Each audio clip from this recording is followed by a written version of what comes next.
안녕하세요. 다산에드 전명실 원장입니다. 자, 이번 시간에는 유도전동기의 그 5번째 시간 5절 유도전동기의 특성을 배워보도록 하겠습니다.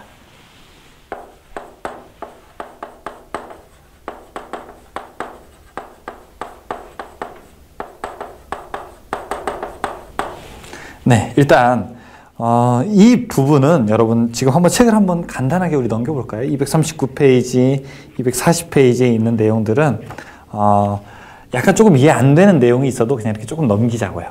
왜 그러냐면은 제가 말씀드리냐면은 이게 사실 수학적으로 239페이지 있는 내용, 특히 비례추이 같은 거는 수학적으로 좀 깊게 가야 되는데 너무 그러지 말고 개념 정도만 알아도 전기 기능사에서는 득점을 하는데 전혀 지장이 없으니까 딱 이해할 거 이해하고 외울 거 외우고 하면서 딱 처리하는 그런 처리도 했으면 좋겠습니다. 그러면 시작해 볼까요? 1번 비례추이라는 말이 나옵니다. 비례추이. 비례해서 추이, 때려 맞춘다 뭐 이런 겁니다. 자, 어떤 거를 한번 볼 수 있을까요? 예를 들어 이런 거를 볼 수 있겠죠. 비례추이. 우리 회사 일을 한번 생각해 볼까요? 자, 이거는 우리가 년차라고 해보겠습니다. 자, 제가 직장 근속 년차. 자, 그 다음에 자, 여기는 이제 급여라고 한번 해보겠습니다. 월급이란 얘기죠. 자, 어느 회사에 입사를 했는데 1년차, 2년차, 3년차, 4년차가 있다고 한번 해보죠. 1년, 2년, 3년, 4년. 근데 1년차에 사장님이 월급을 100만 원 줬어요. 100만 원.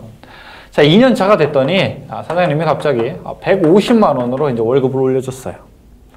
3년차가 됐더니 사장님이 200만 원을 줬어요. 자, 그럼 이때 4년차가 되니까 여러분들이 기대를 할 거 아니겠습니까? 내가 이거 지금까지 보니까 1년차에 요만큼, 3년차에 요만큼 받았으니까 4년차에는 얼마를 받을 것 같다는 예상을 할 수 있습니까? 우리가.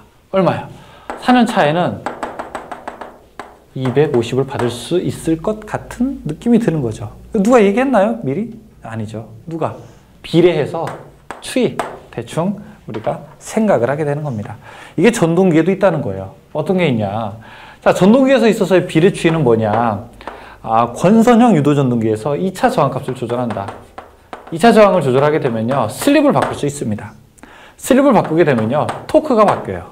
자, 그래서 식으로 하게 되면은 239페이지 거기 동그라미 이제 3분에 있는 거고요. 슬립분의 R2.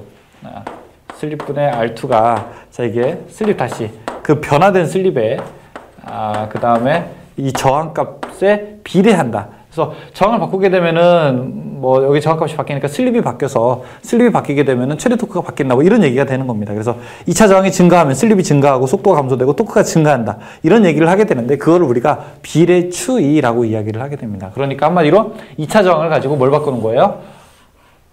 토크를 바꾸게 되는 거죠. 그럼 토크 뭐하러 바꿉니까? 뭐하러 바꿔요, 토크? 아니, 우리가 힘을 뭐하러 바꿔요? 자, 예를 들어 이런 얘기를 한번 해보죠. 속도 토크라고 한번 해보죠. 그러면은 일반적인 유도전동기에는 100% 최대 토크, 최대 속도예요. 최대 속도가 아니라 최대 속도의 한 80% 정도에서 최대 토크가 발생한다고 한번 해보죠. 그러니까 타우 맥스. 토크의 맥시멈이라는 뜻입니다. 최대 토크가 발생한다고 봐요. 그래서 어떤 전동기가 만약에 1000rpm인데 1000rpm에서 최대 힘이 발생하지 않고 80% 한 800rpm 정도에서 최대 힘이 발생한다고 한번 해보죠. 그런데 제가 이번에 재봉틀을 하나 기획을 해야 돼요.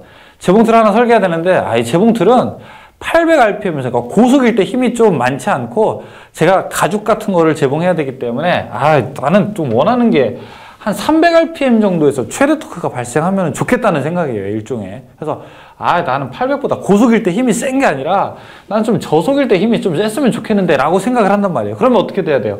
이 최대 토크의 시점을 이쪽을 앞으로 끌고 와야 되는 거 아닙니까? 그래서 이런 곡선을 만들어야지 나는 더 좋은 거 아니겠습니까? 최대 토크를 더 크게 한다가 아니라 최대 토크의 시점을 특정 RPM으로 가져온다면은, 자, 아니면은 어떤 거는 제가 만약에 전동차 같은 걸 움직여요. 그런 거는 뭐 할 때, 스타트 할 때, 출발할 때 힘이 좀 셌으면 좋겠어요. 그래서 어떤 모터는 또 이런 토크를 또 원한다고요. 파란색처럼. 어떨 때 0rpm일 때, 그러니까 스타트 할 때 힘이 아주 셌으면 좋겠어요. 이런 것도 원하기 때문에 자, 최대 토크의 시점을 변화시킬 수 있다면은 이거는 내가 원하는 토크 특성을 얻을 수가 있지 않겠느냐라는 아이디어에서 출발한 게 바로 권선형 유도전동기에서 바로 비례추이법이라고 하는 겁니다. 자, 비례추이법. 그 밑에 있죠. 자, 특징 봅니다. 밑줄 꼭 치셔야 됩니다. 이거 너무 잘 나와요. 시험 문제 1번.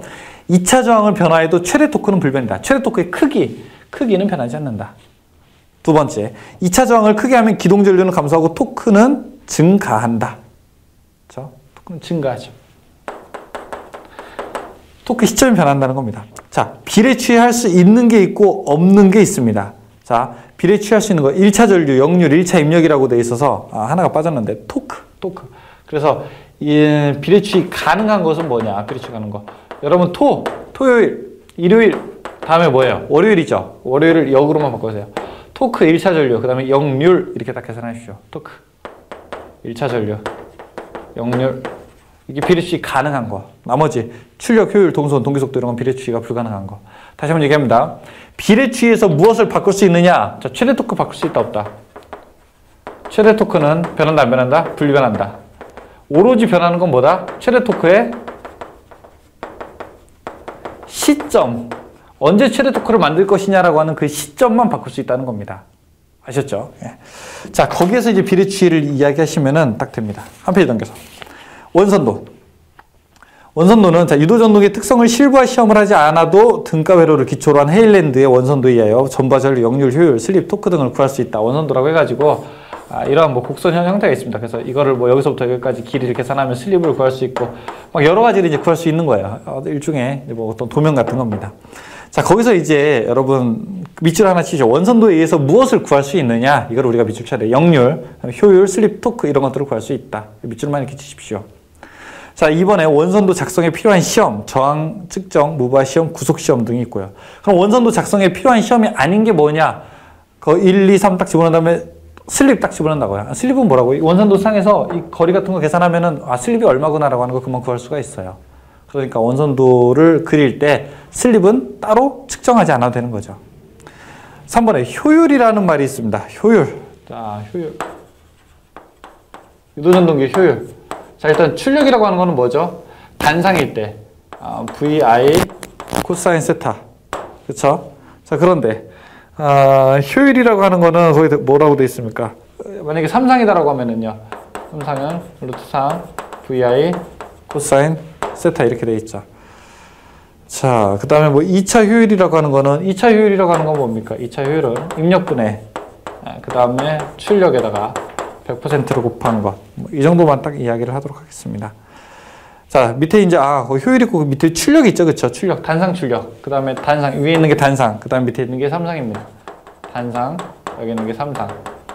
근데 단상이랑 삼상에 사실은 효율까지 들어간다면은 이렇게 들어가겠죠. 자, 여기 밑에 토크 특성이 있죠. 토크 특성은 우리가 한번 언급한 적이 있는데 언제입니까? 토크 특성은 직류전동기죠. 그쵸? 그래서 토크는 뭡니까? 9.55 M분의 P 단위는 뉴턴 메타가 되고요. 그 다음에 0.975 M분의 P 그 다음에 여기는 뭐예요? 킬로그램 메타가 된다. 이런 얘기가 있죠. 자, 그러면은 유도전동기는 전압과 토크의 관계가 어떻게 되느냐. 자, 토크는 이게 비례한다는 뜻이죠. 그렇죠? 전압의 제곱에 비례한다. 그렇죠? 그래서 유도전동기는 이런 특성을 가지고 있습니다. 전압의 제곱에 비례해요. 그래서 전압을 만약에 2배로 올렸다 그럼 토크는 4배가 되는 거예요. 유도전동기는 전압을 2배로 올리게 되면 힘이 몇 배? 4배가 된다고요. 전압을 대신 반으로 하게 되면요. 힘은 4분의 1로 되는 거죠. 전압을 만약에 80%로 가면 80%로 하게 되면 뭐야? 88, 64. 그러니까 64%가 되는 거죠. 하지만 나중에 이제 나옵니다. 동기전동기는 그냥 전압에 비례하게 된다. 이런 얘기를 하게 됩니다. 여기 나와 있는 내용을 보고 문제를 한번 풀어보죠. 1번. 권선형 유도전동기 기동 시 회전자 측에 저항을 넣는 이유는 무엇입니까? 회전자 측에 저항을 넣어서 토크를 바꿀 수 있죠. 그래서 내가 원하는 토크, 즉 출발할 때도 큰 토크를 만들 수가 있죠. 4번에 기동전류 억제와 토크 증대. 2번. 권선형 유도전동기 회전자에 저항을 삽입하였을 경우 틀린 사항은 무엇입니까? 저항을 삽입한다는 건 뭐죠?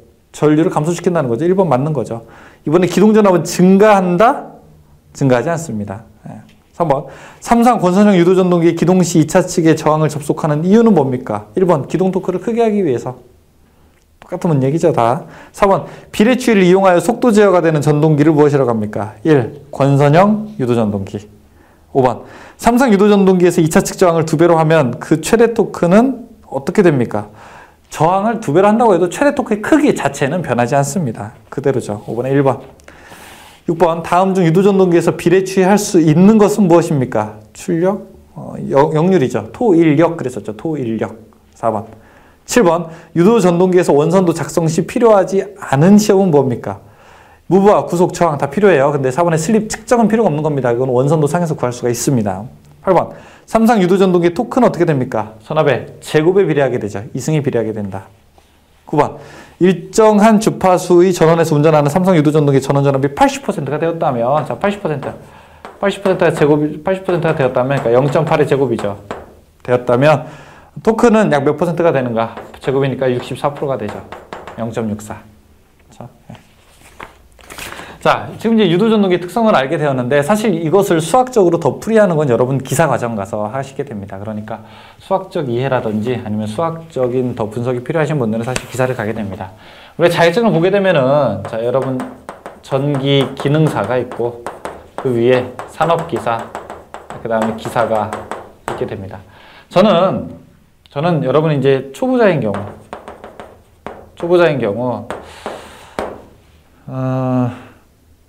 기능사 과정을 듣고 가는 것이 맞다고 생각을 하게 됩니다. 제가 어떤 거를 우리가 느끼냐면은 기초, 그러니까 베이스가 튼튼하신 분과 그렇지 않은 분들의 학습 능력은 반드시 다르게 됩니다. 그래서 기능사, 어떤 기초 과정을 공부하고 그 다음에 기사로 넘어가신 분과 그렇지 않고 바로 그냥 초보인 상태에서 산업기사로 기사로 넘어가시는 분들은 정말 다른 길을 걷게 됩니다. 제가 예전에 저는 어렸을 때부터 넷가에서 그야말로 필드에서 수영을 배웠습니다. 죽지 않을 정도로는 배웁니다. 죽지 않을 정도로 수영을 하고 뭐 크게 그냥 제 목숨 하나 건지하는 데는 전혀 지장이 없죠. 근데 저희 집사람이 수영을 배우게 되는데 어느 날 수영장 가서 요즘 뭐 배워? 물어봤더니 발차기만 배운다고 하더라고요. 발차기를 얼마 동안? 정확하게 한 달을 하더라고요. 한 달. 근데 이제 제가 보면 우습죠. 왜냐하면은 아니 뭐 수영하는데 뭐 그 발차기를 한 달이나 배우냐. 그 다음에 뭐예요? 두 번째 달에는 음파 배우잖아. 반대로 되죠. 음파 반대로 되죠. 그죠? 그걸 또 한 달 동안 배우는 거예요. 마치 그것이 어리석어 보이고 그것이 굉장히 늦게 보이지만 실제로 나중에 이 사람과 수영 시합을 하면요 이길 수 없더라고요. 한 3개월 차부터는 실력이 팍팍 벌어지게 됩니다. 우리가 베이스를 튼튼히 한 사람과 그렇지 않은 사람은요 정말 차원이 다른 겁니다. 저도 예전에 운동을 좀 배웠었는데 운동 가면은 한 달, 두 달, 세 달 동안은 다 기초 동작만 한다고요. 발차기 하면 이렇게 그냥 발차기만. 근데 다른 사람 보면 막 대련하고 싶거든요. 빨리 막 나도 한번 싸워보고 싶고. 근데 절대 안 그러죠. 대련은 한 1년 정도를 배워야지 그때부터 비로소 시켜주더라고요. 그 뒤로는 그냥 기초 운동만 하게 됩니다. 왜 그런가를 봤더니 바로 그 기본 베이스에 근간한 우리 학습이 얼마나 나중에 큰 능력을 발휘하는지를 알기 때문에 모든 것들이 저는 다 그렇다고 봅니다. 전기공학, 전기에 대한 공부도 다르지 않습니다. 여러분 지금 걸어가는 것이 마치 느리게 보이고 다른 사람들이 봤을 때는 뭐 저런 걸 배워? 지금부터 그냥 바로 기사로 가지 라고 하면서 약간 좀 비웃음의 어떻게 보면 대상이 될 수도 있습니다. 특히 이제 전기 분야에서 오랫동안 계셨던 분들. 그러나 전기 기능사에서 제가 지금 하고 있는 강의에서 이 용어들을 자꾸 듣는 것들, 이 듣는 훈련들, 그 다음에 우리가 지금 여기서도 제가 한 강의할 때마다 몇 개씩의 새로운 단어들이 나오는데 그 새로운 단어를 맞이하는 여러분들의 마음가짐들, 저는 그런 것들이 하나하나 모여서 결국에는 뭐냐, 이 이상의 공부를 하는데 반드시 아주 튼튼한 디딤돌이 될 거라고 생각합니다. 디딤돌, 주춧돌이 되게 되는 거죠. 보통 학원에서도 여기서부터 바로 기사로 가시는 분들은 6개월 이상의 기간이 소모가 됩니다. 길면 1년. 공부하다가 저는 제일 이상한 분들이 저는 기사 공부 한 1년 정도 기간 잡고 합니다. 저는 그게 제일 이상해요. 아니 무슨 1년이에요. 3개월에 딱 끝내야 되는 겁니다.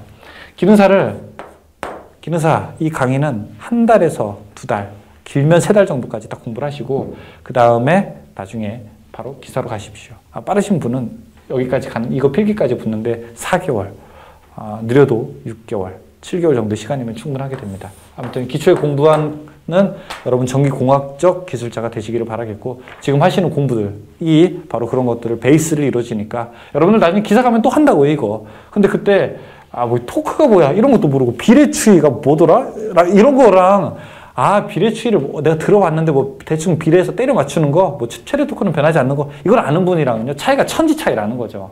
누가? 제가 봤을 때 저만 믿고 따라오시고 아무튼 이 공부하는 것들을 잘 모아서 여러분의 완전한 학습으로 여러분과 한 몸이 되도록 그렇게 일치를 시키십시오. 아셨죠? 힘들어도 힘내시고 항상 다산에듀랑 열려 있으니까 여러분이 궁금하신 거 있으면 언제든지 질문하시기 바라겠습니다. 제 강의는 여기서 마치겠습니다. 수고하셨습니다.